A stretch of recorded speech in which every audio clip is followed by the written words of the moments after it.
Latar belakang pendidikan nasional yang berdasarkan Pancasila dan Undang-Undang Dasar Negara Republik Indonesia tahun 1945 berfungsi bertujuan mengembangkan kemampuan dan membentuk watak serta peradaban bangsa yang bermartabat dalam rangka mencerdaskan kehidupan bangsa dan menjadi warga negara yang demokratis serta bertanggung jawab.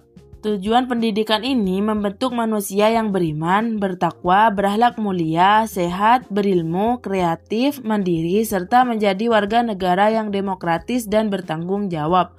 Fokus pendidikan nasionalnya melalui program wajib belajar 9 tahun, sehingga meningkatkan mutu manusia lewat olah hati, rasa, dan raga agar berdaya saing global, sehingga menghasilkan lulusan yang sesuai dengan kebutuhan sumber daya alam dan tuntutan zaman.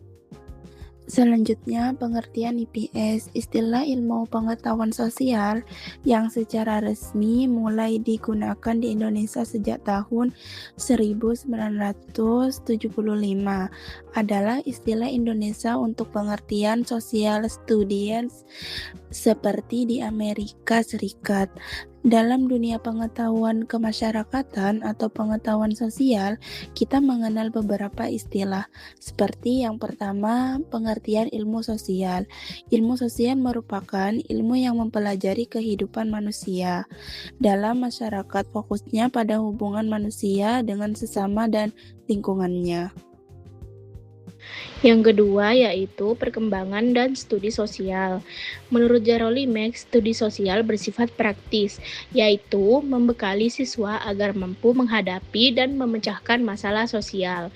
Sedangkan Asanusi menyatakan bahwa studi sosial adalah pembelajaran yang diajarkan sejak SD hingga SMA, bersifat interdisipliner dan membahas masalah sosial dari berbagai sudut pandang.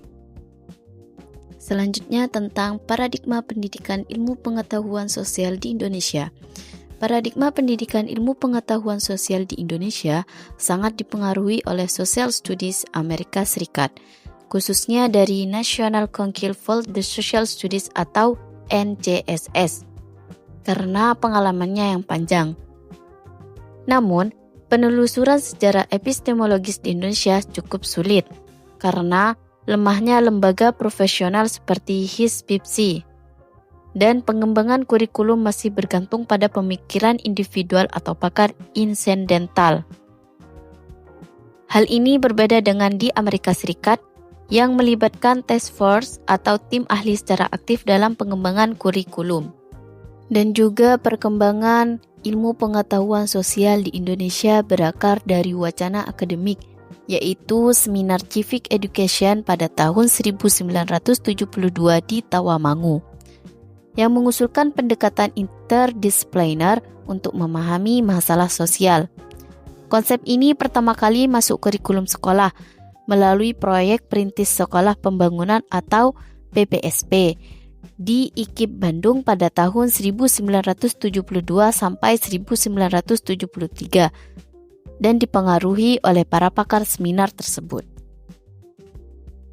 Jadi, perkembangan konsep pendidikan IPS dalam kurikulum di Indonesia pada kurikulum 1975, IPS memiliki 4 bentuk, yaitu pendidikan moral Pancasila sebagai pendidikan kewarganegaraan, IPS terpadu di SD, IPS terkonfederasi di SMP atau gabungan geografi, sejarah, ekonomi, dan IPS terpisah di SMA sesuai bidangnya. Konsep ini kemudian disempurnakan pada kurikulum 1984, terutama pada isi materi, tetapi tidak mengubah konsep dasarnya. Setelah adanya Undang-Undang Nomor 2 Tahun 1989, kurikulum 1994 menggabungkan pendidikan Pancasila dan kewarganegaraan menjadi mata pelajaran PPKN. Mata pelajaran ini tetap termasuk dalam IPS dan berfokus pada pembentukan sikap kewarganegaraan citizenship berdasarkan nilai-nilai Pancasila. Selain itu, dalam kurikulum sebelumnya PPSP, IPS juga dikenal dengan istilah studi sosial atau pendidikan kewarganegaraan yang mencakup beberapa bidangnya seperti sejarah, geografi, dan civic. Secara umum, IPS berkembang dalam 3 bentuk terpadu, terpisah, dan sebagai pendidikan kewarganegaraan khusus. Intinya, pendidikan IPS bertujuan membentuk siswa menjadi warga negara yang baik dengan pemahaman sosial, nilai, dan keterampilan dalam kehidupan masyarakat. Pendidikan IPS, PIPS atau PDIPS memiliki dua konsep utama, yaitu untuk dunia persekolahan dan untuk perguruan tinggi pendidikan guru IPS.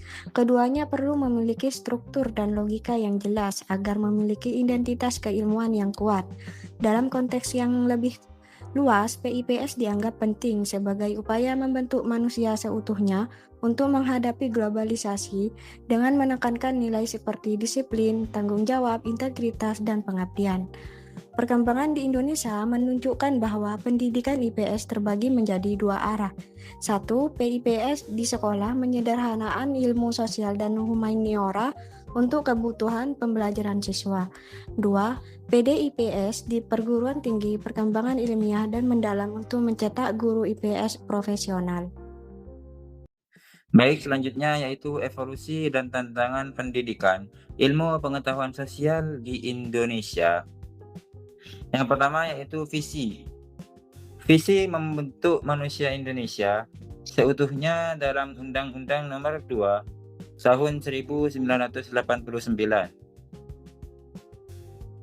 Selanjutnya yaitu dualisme tradisi. Yang pertama, transmisi kewarganegaraan yang mana berfokus pada nilai Pancasila, PPKN, dan sejarah. Dan yang kedua, ilmu sosial yang berfokus pada struktur disiplin ilmu, terintegrasi di sekolah dasar, konfederasi di SMP, dan terpisah di sekolah menengah atas. Selanjutnya, yang kedua, yaitu definisi PIPPS. Sekolah dasar atau menengah. Penyederhanaan dan adaptasi ilmu sosial untuk bertujuan pedagogis. Selanjutnya, yaitu perguruan tinggi LPTK, yang mana seleksi disiplin ilmu sosial untuk mendidik calon guru profesional. Oke, poin yang ketiga, esensi pendidikan kewarganegaraan inti. Instrumen pengembangan warga negara yang demokratis. Selanjutnya, evolusi nama, yang mana berubah dari civic kewarganegaraan, PFP, hingga menjadi PPKN. Dan yang terakhir yaitu evaluasi dan kritik. Ahmad Sanusi 1998. Masalah utama yaitu pembelajaran yang membosankan dan terlalu dominan terhadap hafalan. Kognitif rendah, materi tidak mutakhir, dan sistem ujian sentralistik. Dampaknya, siswa kurang percaya diri